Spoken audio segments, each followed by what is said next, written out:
Welcome to your online journey toward linguistic mastery. Sure whether to use advice or advise. भाषाई महारत की अपनी online यात्रा में आपका स्वागत है। क्या आपने कभी ईमेल लिखते समय सोचा है कि सलाह दें या सलाह लेना? This course is designed to eliminate that doubt. Forget dull rules.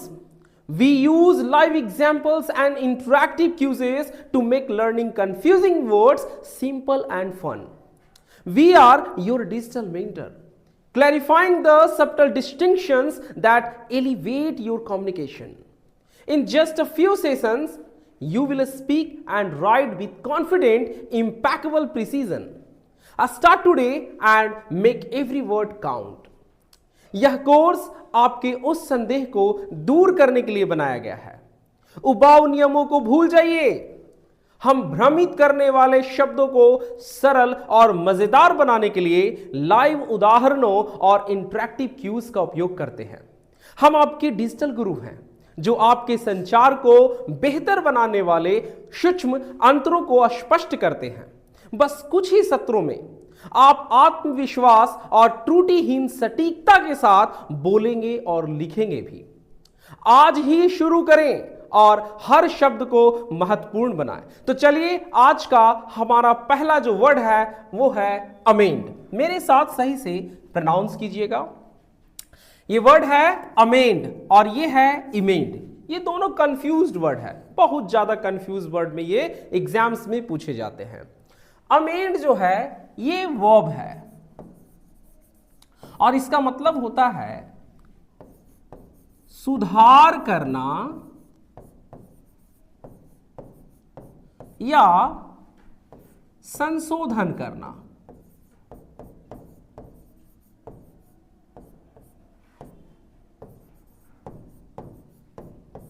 सुधार करना या संशोधन करना। लेकिन संशोधन किस चीज में करना है ना? कोई कानून व्यवस्था है ना, उसमें संशोधन करना। यानी कि कोई कानून है, बनाया गया है, उसमें कुछ संशोधित करना है तो आप वहां पर अमेंड का यूज कर सकते हैं, है ना। और दूसरा वर्ड जो हमारा है ये है इमेंड। इमेंड भी वर्ब है और इसका मतलब भी होता है संशोधित करना।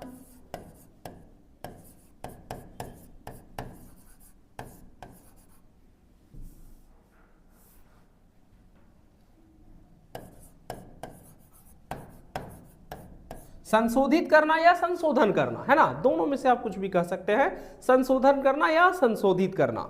लेकिन इमेंड का मतलब होता है कि किसी साहित्यिक कृति का संशोधन करना। ठीक है, कोई साहित्यिक कृति लिखी गई है और उसमें अगर आप संशोधन करते हैं तो कहलाएगा इमेंड। अमेंड हो गया और इमेंड हो गया, दोनों को सही से प्रोनाउंस करें। अब चलिए इनके साथ हम लोग कुछ सेंटेंस मैंने यहां पर लिया है उसे ट्रांसलेट करके देखेंगे, है ना, और इसका यूज सही से यूज देखेंगे कि हम इसका यूज कैसे कर सकते हैं। तो यहां पर है, उन्होंने कानून में संशोधन करने का फैसला किया। क्या बन जाएगा? They decided to amend They decided to amend the law. उन्होंने कानून में संशोधन करने का फैसला किया, है ना। क्या बन गया? They decided to amend the law. उन्होंने कानून में संशोधन करने का फैसला किया। आप चाहें तो इसके साथ 2-3 और भी आप सेंटेंस खुद से बना ले सकते हैं। जैसे कि मैं एक सेंटेंस और बना सकता हूं, the government decided to amend the law, है ना, यानी कि सरकार ने कानून में संशोधन करने का फैसला किया। एक सेंटेंस चाहे तो और भी बना सकते हैं, he needs to amend his ways, उसे अपने तरीकों को सुधारना होगा, है ना। तो इस तरीके से मैंने इसके साथ अमेंड के साथ 3 सेंटेंस आपको बना के दिखाए। कम से कम 3-4 आप भी खुद से बनाइए, ठीक है। अब अगला वर्ड जो हमारा है वो इमेंड है। तो इमेंड के साथ भी हम लोग कुछ ट्रांसलेशन बनाएंगे। जैसे कि संपादक ने पांडुलिपि का संपादन किया, है ना। तो the editor amended the law, the editor amended the manuscript.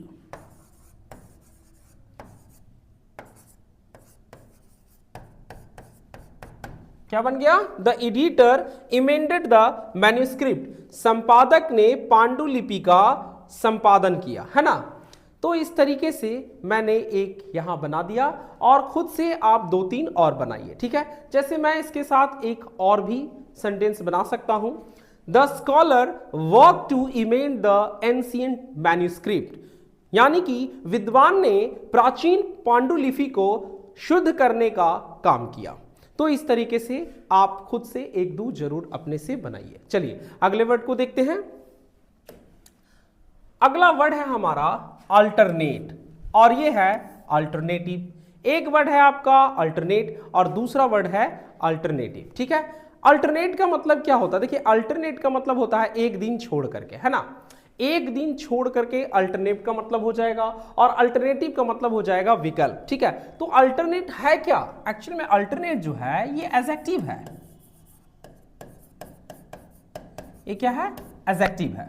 देखिए इसको कुछ लोग सही से प्रोनाउंस नहीं करते हैं, ये एडजेक्टिव है, डी इसमें साइलेंट होता है, ठीक है। तो इसका मतलब होता है एक दिन छोड़कर, एक दिन छोड़कर, और ये है अल्टरनेटिव, ये नाउन है और इसका मतलब होता है विकल्प।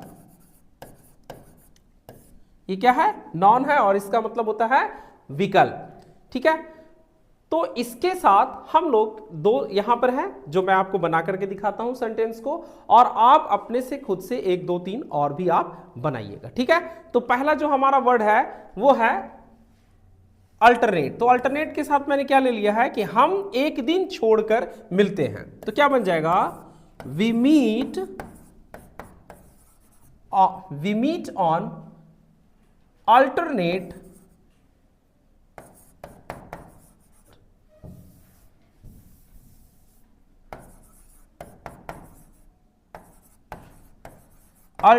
डेज, है ना।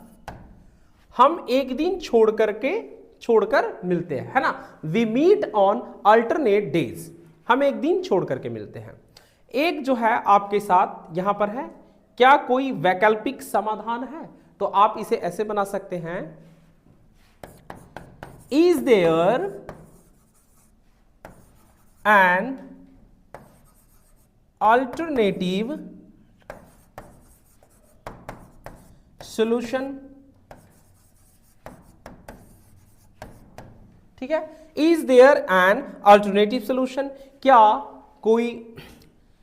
कोई वैकल्पिक समाधान है?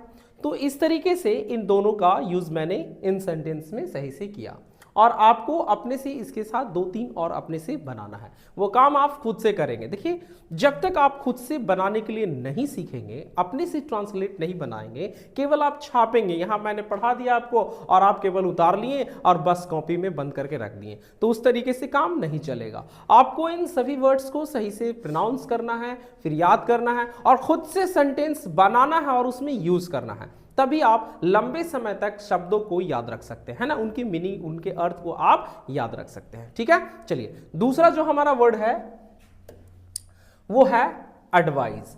देखिए यहां पर आपको पढ़ने में थोड़ा सा कंफ्यूजन हो सकता है ना।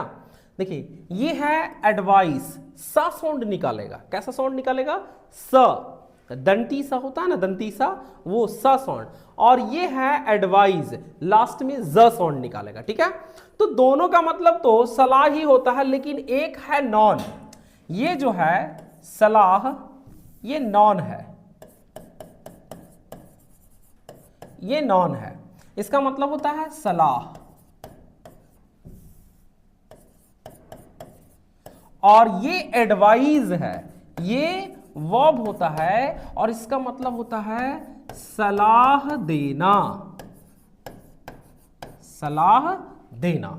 एक नाउन है तो दूसरा वर्ब है, ठीक है। एक नाउन है, दूसरा वर्ब है, इसका सही से प्रोनाउंस आप करेंगे एडवाइस, ये सा साउंड होगा, ठीक है, एडवाइस, और ये जा साउंड होगा, एडवाइज, ठीक है। इन दोनों में बहुत माइनर अंतर है, तो आप सही से इसका प्रोनाउंस करेंगे। चलिए इसके साथ कुछ सेंटेंस है जो बना के देखते हैं। मुझे कुछ सलाह चाहिए, I need some advice, advice, ये सा साउंड का, क्योंकि यहां पर जो सलाह है ये नॉन के रूप में यूज किया गया है, तो हम यहां पर एडवाइस लिखेंगे, है ना। और दूसरा सेंटेंस है, मैं तुम्हें सावधान रहने की सलाह देता हूं, I advise you, I advise you to be careful,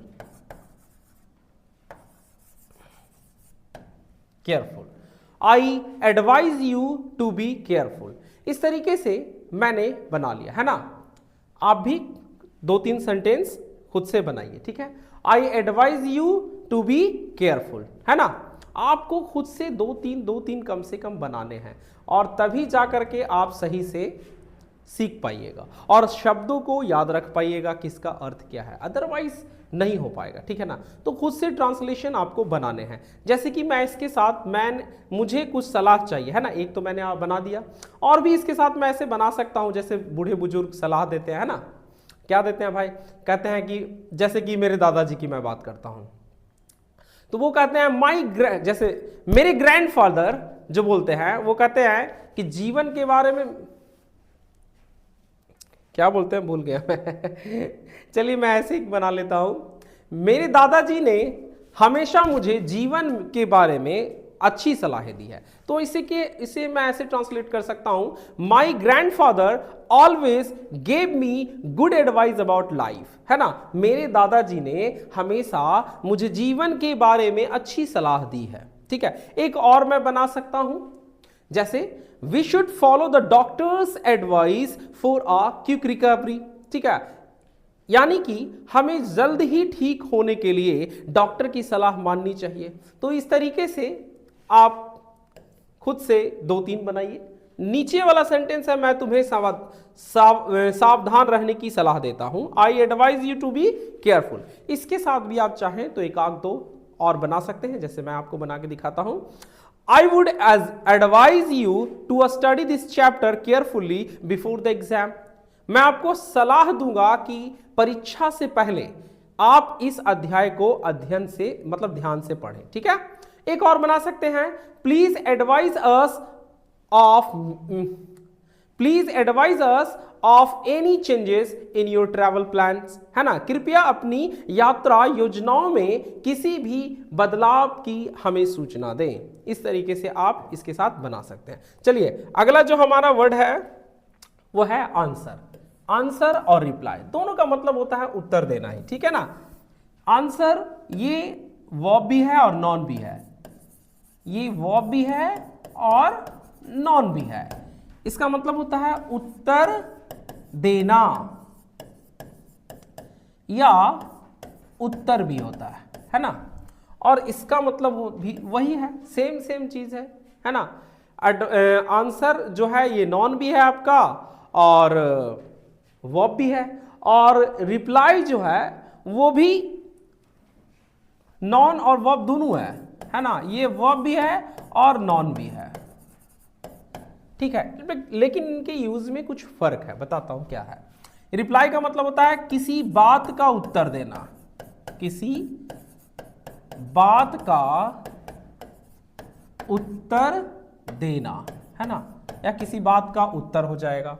और ये आंसर है जब कोई प्रश्न पूछता है और आप उसके प्रश्नों का जवाब देते हैं तो वो आंसर कहलाता है। लेकिन कोई बात कोई कुछ बोला है ना और उस पे आपने रिप्लाई दिया, उसने आपसे कुछ पूछा नहीं, वो कुछ बोल रहा है, आपने उस पे उसको रिप्लाई दिया, ठीक है ना, तो वो रिप्लाई में यूज मतलब आप वहां पर आप रिप्लाई यूज कीजिएगा, ठीक है।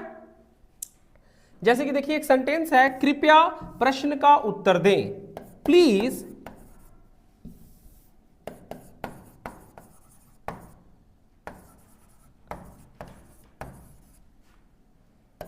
प्लीज आंसर द क्वेश्चन,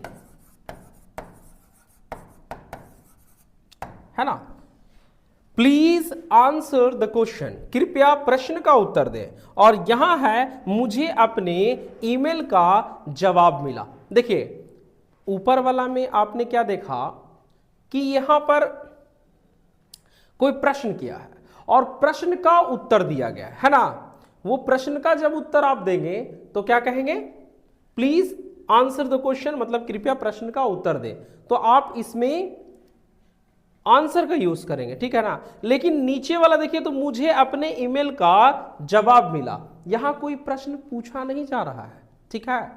तो यहां कैसे बनेगा, यह कैसे बनेगा, आई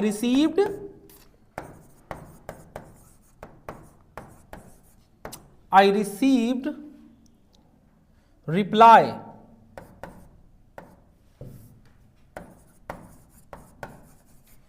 to my email. I received reply to my email, मुझे अपने ईमेल का जवाब मिला। जब आपको किसी ईमेल का कोई बात है उसका उत्तर मिल रहा है, प्रश्न किया नहीं गया है और उसका उत्तर मिल रहा है, तो आप रिप्लाई यूज कीजिएगा। अगर कोई आपसे प्रश्न पूछता है तो वहां पर आंसर का आप यूज कर सकते हैं। अब देखिए यहां पर मैंने एक सेंटेंस बनाया है, एक दो और अपने से बनाइए। जैसे मैं ऐसे कह सकता हूं कि did you write the correct answer to the final question, क्या अपने अंतिम प्रश्न का सही उत्तर लिखा। एक और बना लीजिए, please answer the phone when it rings, कृपया फोन बजने पर, यानी कि फोन का बजने पर आप जवाब दें, ठीक है। रिप्लाई के साथ में भी आप एक दो और बना सकते हैं, जैसे कि मैं आपको बना के दिखाता हूं। जैसे आप कह सकते हैं, how should I reply to such an insulting comment, मुझे इस तरह की अपमानजनक टिप्पणी का प्रतिक्रिया कैसे देना चाहिए। तो इस तरीके से आप खुद से और दो तीन बनाइए, ठीक है। चलिए अगले वर्ड की तरफ चलते हैं।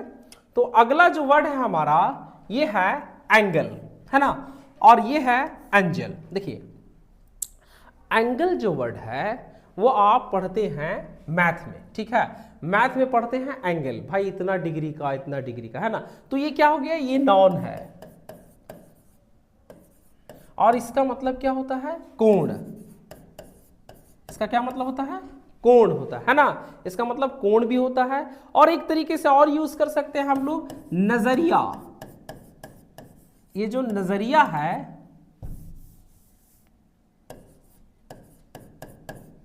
नजरिया है ना। एक और यूज कर सकते हैं पहलू। कोण का तीन मतलब निकाल सकते हैं। मैथ पढ़ रहे हैं तो कोण का मतलब कि एंगल का मतलब कोण हो जाएगा। आप वहां पर एक कोई बात बोल रहे हैं तो उसमें नजरिया या पहलू की बात कर सकते हैं, ठीक है। और एंजल, एंजल जो है ये भी नॉन है, लेकिन इसका मतलब होता है देवदूत, देवदूत या फरिश्ता, फरिश्ता, है ना, देवदूत या फरिश्ता, ठीक है। अब इन दोनों को हम लोग सेंटेंस में यूज करेंगे। जैसे कि कोण 90 डिग्री का है ना, तो आप क्या बना सकते हैं, द एंगल इज 90 डिग्री, आप ऐसे लिख सकते हैं, है ना, द एंगल इज 90 डिग्री। और दूसरा आप इसके साथ और भी बना सकते हैं, है ना। जैसे कि आप बना सकते हैं, let's consider the problem from a different angle, है ना। एक आप इधर तरीके से जैसे नजरिया का हम यूज कर सकते हैं इसमें, है ना, कि let's consider the problem from a different angle, आइए हम समस्या पर एक अलग नजरिया से विचार करें, है ना। एक और बना सकते हैं, the journalist try to find a political angle for the story, है ना। यहां हो जाएगा कि पत्रकार ने कहानी के लिए एक राजनीतिक पहलू खोजने की कोशिश की। तो इस तरीके से इसके साथ बना सकते हैं आप। और यहां पर है आपका एक एंगल, एंजल का मतलब होता है देवदूत, है ना। तो क्या है, मैंने अपने सपने में एक देवदूत देखा, तो हो जाएगा क्या, I saw an angel in my dream, है ना। I saw an angel in my dream, मैंने अपने सपने में एक देवदूत देखा। और आप चाहें तो एक और बना सकते हैं, according to the story a bright angel appeared in the sky, है ना। ये तो ज्यादातर आपको फिल्मों में देखने के लिए मिलता है ना, कुछ कोई स्टोरी में देखने के लिए मिलता है एंजल के बारे में। यानी कि कहानी के अनुसार आकाश में एक उज्जवल देवदूत दिखाई दिया। आप एक और बना सकते हैं, she is such an angel, she always helps everyone in need, है ना। वह बिल्कुल एक फरिश्ता है, वह हमेशा जरूरतमंदों की मदद करती है। तो इस तरीके से आप इन सभी के साथ में 3 से लेकर के 5 सेंटेंस, कम से कम 5, ठीक है, कम से कम 5 तो आप जरूर बनाएं। तो कम से कम इन सभी शब्दों के साथ में आप 5 सेंटेंस बनाएं, ठीक है। इससे आपकी जो इंग्लिश वोकैबुलरी है वो काफी इंप्रूव हो जाएगी, ठीक है। तो आज के लिए इतना ही, मिलते हैं अगले वीडियो में।